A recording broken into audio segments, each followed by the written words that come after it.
Hello, we are Team 33 and our project is thermal storage system for EV battery preconditioning and regulation. Project recap. EV batteries need to be at an ideal temperature range for safe and efficient charging.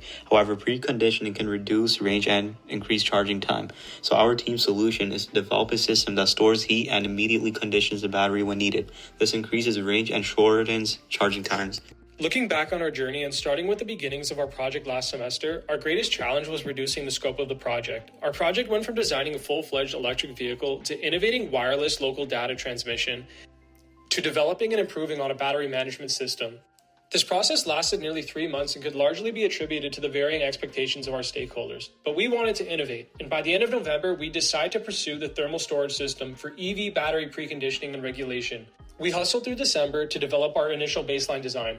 The time we lost due to scope issues, we never had the chance to iterate on our design in the fall. That's why January was spent taking the feedback we received from our peers and instructors on mini Capstone Day and making changes to our baseline design, including adding safety measures like a vacuum relief valve and using the more effective aerogel insulation over traditional fiberglass. We also spent time tweaking and refining design parameters such as tank size and the battery housing unit. February was spent finalizing our bill of materials when we faced the reality of having to exceed our initial budget because of our design changes. We procured our parts, and until we could get started with the hands-on work, we also spent this time developing our plans for assembly and testing. Here is a showcase of our system. On the right-hand side of the screen, you can see our work in progress. Our next step is to conduct full fluid subsystem testing.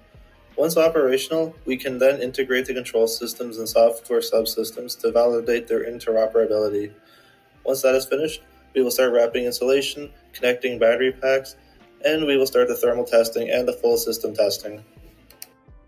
Below is an image of an early integration test using the tank, the pump, and our power supply. We were testing to see if there would be any leaks and if water would circulate. To the right, you can see a video of that test. We'll now be going over our graphical user interface, or GUI. So we have 3 pages. We'll just be going into the main page, the system view page for now. Here we can see that we have the voltage, state of charge, and temperature values for each battery cell, as well as average values and the state of health of the battery on the top here. As you can see, it says the alarm status is clear. This will stay clear unless there's any issues with any of the particular battery cells. If we want to turn this on manually, we can just click this button and then it will become active and power will be shut off to all the cells. In the case that an alarm status occurs in one particular cell, we'll be shutting off power specifically to that cell itself. You can see part of our BMS circuit as well as part of our control system. So for our next steps, we need to still integrate all that, and we also need to print out the battery casing and assemble the battery pack. Thank you from Team 33.